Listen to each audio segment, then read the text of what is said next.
आदर्श गावात हंडाभर पाणी मिळेना, खडतर प्रवास, प्रशासनाला पाजर फुटेना, गावकरी लक्ष देईना.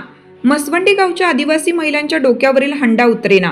आबाल, वृद्ध, अंध, महिला, पुरुषांच्या डोक्यावर पाण्याचा हंडा. आदिवासींकडे गावकरी लक्ष देईना. शासन आंधळं झाले. योजनांचा बोजवारा. आंधळं दळतंय, कुत्रं पीठ खातंय. एकीकडे भारत देशाने 78वा स्वातंत्र्य दिन मोठ्या उत्साहात साजरा केला. देश तंत्रज्ञान युगात उल्लेखनीय प्रगती करत असताना संगमनेर तालुक्यातील पठार भागातील पाणलोट क्षेत्रात उत्तम कामगिरी बजावून विविध बक्षिसात पात्र ठरलेलं एक आदर्श गाव मसवंडी आहे. परंतु याच गावाअंतर्गत असलेल्या आदिवासी वाड्या वस्त्यांवरील साधारण 1,500 आदिवासी समाजाच्या आबाल, वृद्ध, महिला, पुरुषांच्या पिढ्यानपिढ्या डोक्यावरील हंडा उतरवता आला नसल्याचे भयान सत्य समोर आलं आहे. आज येथील आदिवासी समाजाला हंडाभर पाण्यासाठी 1 ते 2 किलोमीटरपर्यंत पायपीट करत डोक्यावरून पाणी आणावं लागत असल्याची गंभीर परिस्थिती समोर आली असून पाण्यासाठी करावी लागणारी वणवण कधी थांबणार, तर आमच्या डोक्यावरील हंडा कधी उतरणार, असा गंभीर सवाल आदिवासी समाज उपस्थित करत आहे. मसवंडी गावातील वाजेवाडी, ब्राह्मणदरा, मळादेवी मंदिर परिसरातील साधारण 1,500 लोकवस्ती आदिवासी समाजाच्या वाड्या वस्त्या आहेत. येथील आदिवासी समाजातील तरुण, महिला, पुरुष यांना एका बाजूला पोटाची खळगी भरण्यासाठी आजूबाजूच्या गावातील शेतकऱ्यांच्या बांधावर मोलमजुरीसाठी जावं लागतं, तर वाड्या वस्त्यांवरील आदिवासी महिला, पुरुष, लहान मुले, वयोवृद्धांच्या वर्षानुवर्ष पाण्यासाठी सुरू असलेला संघर्ष संपत नाही. सकाळ संध्याकाळ त्यांना पाणी आणण्यासाठी तर हंडाभर पाण्यासाठी पायपीट करावी लागत असल्याचं विदारक चित्र दिसून येत आहे. यापूर्वी मसवंडी गावच्या ग्रामसभेत बोरवेलसाठी बंदीचा ठराव मंजूर करण्यात आला आहे. परंतु आदिवासी समाजाच्या वाड्या वस्त्या डोंगर भागात व उंचीवर असल्याने उन्हाळा जवळ आला की पाण्याचे स्रोत आटले जाते. यामुळे पाण्यासाठी वणवण करावी लागते. यापूर्वी जलजीवनची कामे झाली, परंतु पाणी पोचले नाही. आता सध्या हर घर जल योजनेचे काम सुरू आहे, परंतु शासकीय योजना म्हणजे आंधळं दळतंय आणि कुत्रं पीठ खातंय अशी परिस्थिती झाली आहे. येथील आदिवासी समाजाला शासकीय योजनांपासून वंचित राहावं लागत आहे. अधिकारी फक्त पगारापुरते काम करतात, सजेवर हजर नसतात. त्यामुळे शासकीय योजनांचा बोजवारा उडाला आहे. ब्राह्मणदरा येथील जिल्हा परिषद प्राथमिक शाळा, अंगणवाडीसाठी देखील पाणी पुरवण्यासाठी शासन, प्रशासन, ग्रामपंचायत असफल ठरली आहे. येथील शालेय विद्यार्थी देखील पाणी वाहताना दिसत असून त्यांनी अभ्यास कधी करायचा? पाणी टंचाईने येथील काही कुटुंब स्थलांतरित झाली आहेत. येथील अंध महिला देखील पाण्यासाठी वणवण करत आहेत. शासकीय योजना तर दूरच, परंतु प्रशासकीय यंत्रणेचे संबंधित अधिकारी देखील गायब झाले आहेत. ग्रामसेवक, तहसीलदार, गटविकास अधिकारी फक्त नावाला उरले आहेत. त्यांना खुर्ची सुटत नसल्याने सर्वसामान्यांचे प्रश्न सुटत नसल्याचा आरोप आदिवासी समाज करत आहे. आदिवासी समाजाचा पाण्याचा प्रश्न न सुटल्यास तीव्र स्वरूपाच्या आंदोलनाचा इशारा आदिवासी महिलांनी दिला आहे.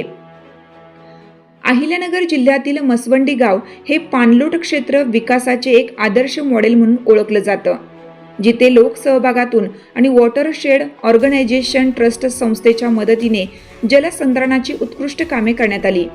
एकता मित्रमंडळ आणि ग्रामस्थांच्या मेहनतीमुळे तर लोकसहभागातून हे गाव शाश्वत पाण्याचे उत्तम उदाहरण बनले आहे. गावातील तरुणांनी आणि ग्रामस्थांनी श्रमदानातून पाणलोट विकासाचे काम केलं आहे. WRT संस्थेच्या मार्गदर्शनाखाली शास्त्रोक्त पद्धतीने पाण्याचे नियोजन व भूजल संवर्धन करण्यात यश आलं. हे गाव पाणलोट क्षेत्र विकासासाठी एक मॉडेल म्हणून विकसित झाले आहे. परिसरात चराईबंदी आणि कुऱ्हाडबंदी, बोरबंदी सारखे नियम पाळून निसर्ग संवर्धनाला चालना दिली गेली आहे. सह्याद्रीच्या पर्जन्य छायेच्या प्रदेशातील गावांसाठी एक आदर्श गाव मानले जाते. आम्हाला पाणी लांबून आणावं लागतं. आंधळे पांगळे त्यांना पाणी आणता नाही येत. आम्हाला गावातून काय सोय करून देणार एवढं सांगा, नाही तर आम्ही आमच्या पद्धतीनं सोय करू. एवढे दिवस झाले तरी पण पाण्याची सोय नाही. म्हातारे माणसं पाणी वाहते, त्यांना आंधळे पांगळे अपंग माणसं ते सुद्धा पाणी इथून येते. इथून कसं पाणी नेणार? ते त्यांना चालायला त्यांना खूप प्रॉब्लेम होतोय. 25-26 वर्ष झाले तरी अजून ह्या वाडीत पाण्याची सुविधा नाहीये. बायांना कामावरती जावं लागतं. कसे जाणार ते कामावरती? पाणी वाढायचं, सकाळी इथपर्यंत एवढं लांब यायचं, एवढं लांबून पाणी घेऊन जायचं, परत मजुरीला जाते माणसं. काय करणार माणसं? हे म्हातारे माणसं हे सगळे काय करणार बरं? लहान मुलांना घेऊन इथं पाण्याला येते. काय करायचं आम्ही? आमच्या पाण्याची काहीतरी सोय झाली पाहिजे. तुमचं काय शिक्षण झालं? MBA. MBA झाले. तरी सुद्धा आम्हाला इथून पाणी न्यायला लागतं. पाण्याची काही सुविधा नाहीये इथं. काय गाव इथलं वाडीचं काय नाव तुमचं? मसवंडी वाजवाडी. मसवंडीच्या गावातले वाजीवाडी. हा, मसवंडी गाव आहे आणि वाजवाडी. अजून कोणती वाडी इकडे? ब्राह्मणदारा, हं. पेंडवळा, जुना गावठाण, बरेच गाव आहेत, ते सगळे पाण्यापासून वंचित आहे. तर तुमचं मसवंडी गावाकडे तर आदर्श गाव म्हणून पाहिलं जात आहे. आणि गाव फक्त गावाची सुविधा करतो, वाड्या आणि वस्तींची काही सुविधा करीत नाही. जे काही सुविधा आहे त्यांना ते फक्त गावात येते. गाव फक्त गावचं सगळं काय करतं विकास, आणि वाड्या वस्तीचा काहीच विकास झालेला नाही. गावातली जी ग्रामपंचायत बॉडी आहे, सरपंच आहे, सदस्य आहे, उपसरपंच आहे, किंवा तुमचे ग्रामसेवक वगैरे जे शासकीय कर्मचारी आहे, तुमच्याकडे लक्ष देत नाही का? ह्या प्रश्नाकडे लक्ष देत नाहीत का? नाही देत. आता 3-4 वर्ष झाले तेव्हापासून गावात जाते, दरवर्षी जातात गावात. गावकरी फक्त म्हणते करतो सोय, काहीच सोय करीत नाही. एवढे दिवस झाले, दरवर्षी जाते, प्रत्येक वर्षी उन्हाळा आला ना गावात जाते. सरपंच कुणीच काहीच लक्ष देत नाही, काहीच म्हणते नाही. सरपंच म्हणते ही विहीर पण सरपंचाचीच आहे, आणि सरपंच म्हणते का आमच्या विहिरीचं पाणी न्या. त्यांच्या विहिरीचं पाणी नेतील माणसं, पण एवढं लांबून कस काय नेणार? हे म्हातारे माणसं, अपंग माणसं कस काय पाणी नेणार बरं? साधारण या विहिरीपासून तर तुमची जी वस्ती आहे याचं अंतर किती आहे? अंतर असन 2 किलोमीटर. 2 किलोमीटर. हा, म्हणजे 2 किलोमीटर. हा, दररोज 2 किलोमीटर जायचं पाण्याला. सकाळी माणसं पटकनच उठून, इथं एवढी बघा किती गर्दी आहे, एवढी गर्दी राहते, कोणला पाणी घेणार ना? प्रत्येकाला मजुरीला जावं लागतंय. प्रत्येक जण ज्याचं त्याचं आवरण्यासाठी पटकन उठतंय. एवढ्या बायांनी काय करायचं बरं? आणि पाणी वाढायला फक्त 2 चाक आहे, एवढ्या माणसांचं कसं होणार? तर तुमच्या गावाचे जलजीवनच्या योजनेचं काम चालू आहे ते आमच्यापर्यंत पोहोचलेलंच नाही. जलजीवनचं जे काम चालू आहे ना, त्यांनी फक्त गावापुरती पाईपलाईन केली आणि गावासाठी सगळं काय करते. ते टाकी बांधून ठेवली, इकडे एक सुद्धा पाईप गाडलेला नाही, इकडे पाईपाचं काहीच केलेलं नाही, पाईपलाईन सुद्धा काहीच केलेली नाही. त्यांनी फक्त गावासाठी केली, आणि गावात पहिलीच टाकी आहे, त्यांना पाणी भरपूर राहते, ते गावापुरतीच आहे. फक्त पहिली जी पाईपलाईन आहे ना, ती पण गावापुरतीच आहे. गावातच फक्त पाणी, इकडे बाकी कुठंच नाही. वाड्या वस्तीवरती कुठंच पाण्याची काहीच सोय झालेली नाही. म्हणजे तुमचे आज जे मसुंडी गावातल्या वाड्या वस्त्या आहेत ते आजही पाण्यापासून वंचित हा, आहेत. आज पण पाण्यापासून वंचित आहे. फक्त मसुंडी गावातच पाणी, जेवढ्या वाड्या वस्त्या आहे ना साईडला, सगळ्या कोणत्याच वाडीत पाणी नाहीये, आणि त्यांनी कशाची सोय केलेली नाहीये. काय नाव तुमचं? रोहिणी काळे. काय सांगाल, पाण्याची काय परिस्थिती आहे तुमच्याकडे? लय बेकार परिस्थिती आहे आमच्याकडे. हे लहान लहान मुलं, यांना एक हांडा घेऊन जावं लागतं इथून पाण्याला, तिथून पुढे त्यांना शाळेत जावं लागतंय. इथून ते बदगीला शाळेत जातात. आता पाणी नाही आणते तर आंघोळ करायची कशी, कपडे कसे धुवायचे, सगळं इथूनच न्यावं लागतं. आंघोळीला, कपड्याला, याला त्याला. आम्ही काय करायचं बरं? कामावर जायचं मजुरीला का पोरांचं शिक्षण करायचं, काय काय करायचं? आम्ही एवढ्या 2-4 पिढ्या झाल्या आमच्या, अजूनपर्यंत कोणीच पाणी दिलं नाही या वाडीमध्ये. एवढ्या आमच्या आदिवासी वस्त्या, एवढ्या वस्त्याला अजून पाण्याची गैरसोय आहे.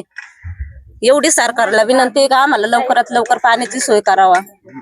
गावातले जे पदाधिकारी आहे किंवा तुमचे शासकीय कर्मचारी, ग्रामसेवक वगैरे आहेत, ते तुमच्याकडे लक्ष देत नाही का पाण्याच्या संदर्भामध्ये? नाही लक्ष देते. आम्ही गेल्या वर्षी पण गेलतो गावामध्ये, मिटिंग घेतली, सगळं केलं, पण काय लक्षच नाही दिलं कोणी. एवढा अख्खा उन्हाळा आम्ही डोक्यावर घेऊन पाणी नेऊन काढला, तरी पण गावाने कुणीच लक्ष नाही दिलं. बाबा, तू शाळेत कोणत्या वर्गामध्ये? 10वीला आहे. कुठे शाळेला आहे? बदगीला. दररोज पाणी व्हायला लागते, म्हणजे पाणी वाहिल्यानंतरच शाळेत जायचं. बाळा, तू कितीला आहे? 6वीला. तू 5वीला. तू 3रीला. तू पण पाणी वाहते का? कशाने पाणी वाहते तू? कळशीनं. शाळेत कुठे आहे तू? आश्रमशाळा. कुठली? मसवंडी. बाई, तू कितीला आहे शाळेत? 8वीला. कुठल्या शाळेत आहे? बदगीला.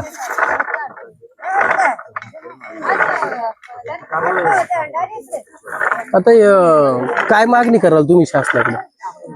आम्ही शासनाकडे एवढीच मागणी करतो, आमची दुसरी कसलीच मागणी नाही. आम्हाला पाण्याची सोय लवकरात लवकर करावी. बाकीचा कुटुंबाचा उदरनिर्वाह वगैरे कसं चालतो, म्हणजे रोजंदारीचा काय विषय? हा, एवढे रोजंदारीच करतात. कामाला वगैरे कुठे जायला लागते? कामाला बेलापूर, बदगी, इकडं बोटा असं जातो गाड्यांमध्ये, कुठं काही पिंपरी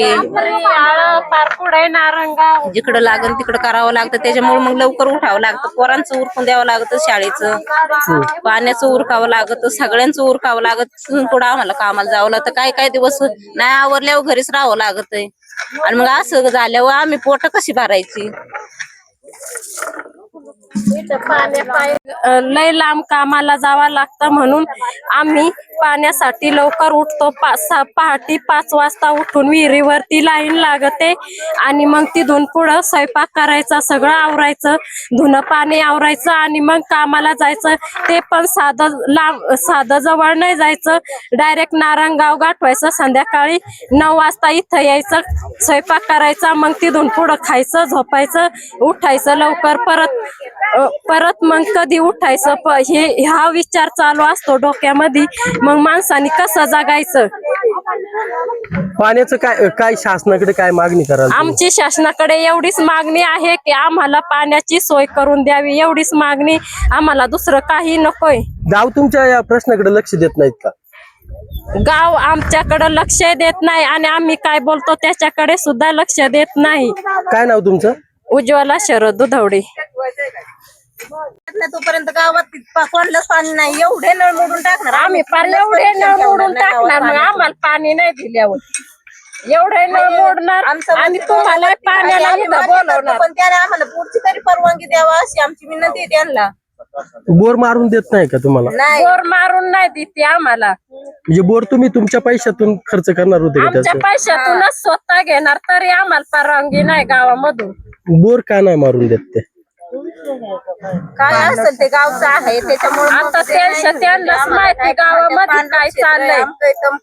पण मग हे पाणलोट क्षेत्र मग पाणी मागाय गेल्यावर ते म्हणतात पाणलोट क्षेत्र आहे, तुम्हाला कुठून पाणी असं बोलतात गावामध्ये. जवळ मी स्वतः कानाने ऐकलंय. असं किती दिवस चालणार? आता पिढ्या गेल्या तरी पाणी नाही आम्हाला प्यायला.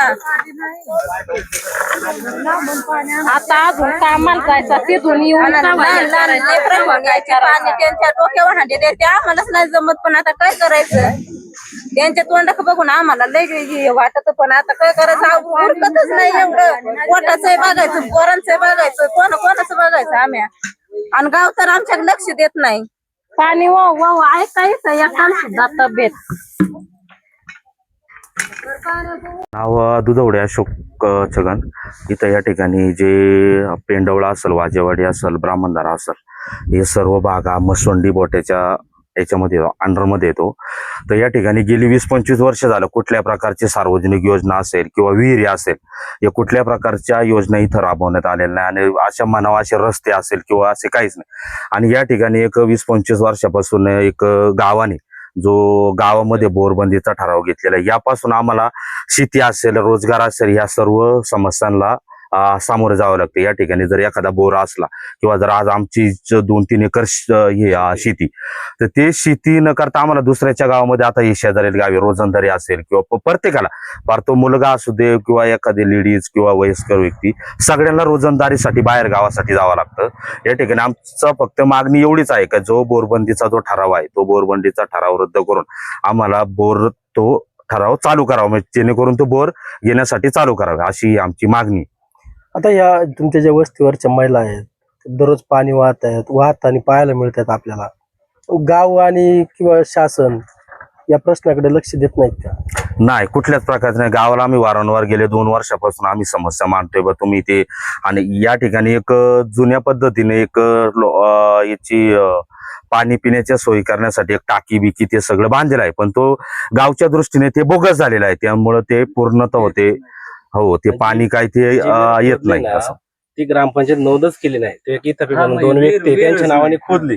त्यांनी काय 100चा स्टॅम्प केला, त्याच्यावर लिहून घेतलं. 10 वर्षांनी ते म्हणले आमचे हक्क आहे, याच्यावर आम्ही तुम्हाला पाणी देणार नाही. ती पण बंद केली. त्याच्यानंतर आम्ही एक खर्चाने एवढ्या वस्तीने एक 10 फुटाचा खड्डा घेतला. तो पण 3 वर्ष वापरला. तिथलं एक जाधव म्हणून स्थानिक व्यक्ती आहे, तो मला हिमाय जागेत आहे. त्यांनी 2-3 वर्ष वापरून दिलं. कोण बॉटरीचे केबल तोडतं, कोण बॉटरी चोरून नेतं किंवा जाळून टाकतं. त्याच्यानंतर तुम्हाला ही माझी विहीर आहे आणि मी तुम्हाला पाणी नाही देणार, तुम्ही तो कुठून ह्या डोक्यावर काही करा. त्याच्यामुळे आमची मंडळी पूर्ण 1-2 किलोमीटर पाणी वाहते आणि त्यांना कामावर जायला म्हणजे उशीर होतो याच्या मागं हे ना आदिवासी मंडळ खूप मागं राहिलेले. त्यांना कसं आहे माहिती का, इथून गाड्या करून खाली जातात पिंपरीला, इकडे तिकडं कामाला जातात, तिकडून यायला उशीर होतो, सकाळी कामावर जायला उशीर होतो आणि त्याच्यामुळे ही सगळी पिढी मागं होत चाललेली आहे. तर आमचं काय म्हणणं आहे, आता हे पोरं सुशिक्षित आहे, आम्ही जर हा उठाव केलाय पण त्याला आता हे झालं पाहिजे, म्हणजे सरकारने न्याय दिला पाहिजे. मग तुमच्या आता ग्रामपंचायत किंवा प्रशासन वगैरे यांच्याकडे तुम्ही आम्ही पाण्याच्या मागणी केली, त्यांनी सांगितलं तुम्हाला 5 ते 4 बोर देतो आम्ही सार्वजनिक ठिकाणी. पण ते काय होतं, माझ्या ठिकाणी घेतला मी काही दिवसांनी हक्क गाजवणार, यांच्या ठिकाणी घेतला हा हक्क गाजवणार. त्याच्यापेक्षा आम्हाला पूर्ण मोकळा पाहिजे, बोर याच्या उठावासाठी मोकळे पाहिजे, प्रत्येकाने ज्याची त्यांनी घ्यावा अशी आमची अपेक्षा आहे. म्हणजे बोरबंदीचा जो ठराव घेतलेला आहे तो रद्द करण्यात यावा अशी तुमची मागणी? तो ठराव ते म्हणतात 1982 ला घेतला, 84 ला घेतला, तो काय आम्हाला माहित नाही. आणि आमच्या आजोबा पंजोबांची नाव वरतीले जे लोकांना माहिती नाही, त्यांची नावं नाही, आम्हाला जे चेक करायचं ते आम्हाला दाखवत नाही का तो ठराव 82 का 84. तो म्हणतात आम्हाला आमच्या आदिवासी मंडळीची नाव दाखवा, त्याच्यात आम्हाला बघू द्या. आमची तुम्ही विचारपूस केली नाही, तुम्ही तुमच्या गावानिमित्त गावानीच घेतलाय का कशा कोणी घेतलं हे आम्हाला माहित नाही, ते आम्हाला दाखवा. त्याच्यावर जर ठराव असेल तो आम्हाला नामंजूर आहे. आणि आम्हाला जर आता दाखवलं, तुमचं मसवंडी गाव म्हणजे एक आदर्श गाव म्हणून या गावाकडे पाहिलं जातं. पाणलोट क्षेत्रात ते आदर्श गाव आदर्श गाव फक्त नावापुरतच आहे. आदिवासी समाजावर यांनी सरसर अन्याय केला. तर आमचे मुलं आता समजा मुलांना आई म्हणते 1 हांडा भरून आणा, मग ते मुलांनी पहिलं पाणी 1 हांडा भरून आणायचं, मग शाळेत जायचं. त्याच्यापासून मग मुलं वंचित राहिली शिक्षणापासून, अभ्यासाला वेळ मिळत नाही. आणि मग समजा आम्ही आता मग दुसऱ्याच्या गावात आमची शेती असून यांनी जर बोर घ्यायला परवानगी दिली तर आम्ही आमची शेतीत आम्ही म्हणतोय 1 एकरच्या ऐवजी अर्धा एकर आमचं स्वतःचं पीक, हे आम्हाला स्वतः रोजगार उपलब्ध होईल. दुसऱ्याच्या गावात जाऊन दुसऱ्याच्या बांधावर जाऊन आपल्याला पोट भरायची गरज लागणार नाही. आणि थोडा मग पाणी पिण्याचाही सोय होईल, मुलांना अभ्यासाला वेळ मिळेल. मग इथून पुढची पिढी कमीत कमी शिक्षणात थोडी त्यांनाही वेळ मिळत जाईल ना, शिकतील, हुशार होतील, पुढे जातील. आणि गाव डायरेक्ट आम्ही म्हटलं बा आम्ही आमच्या खर्चाने बोरवेर घेतो, गाव डायरेक्ट आम्हाला कारवाईची भाषा, त्याच्यावर तुम्हाला गुन्हे दाखल करून कारवाई करू. मग आमची एकच मागणी का आम्ही सगळे 3 वाड्यांची लोकसंख्या मिळून आम्ही हा निर्णय घेतलाय का आपण आपल्याला स्वतः पिण्याची पाण्याची सोय करायची. तुम्हाला जी काही कारवाई करायची ती सगळे आपले मुलं, महिला सगळे काही 4-5-600 लोक आहेत त्यांनी रितसर कारवाई करावी. त्यांना आम्ही मग सगळे त्या कारवाईला सामोरे जाऊ त्या कारवाई. महासत्ता न्यूज प्रतिनिधी सतीश फापाळे, घारगाव.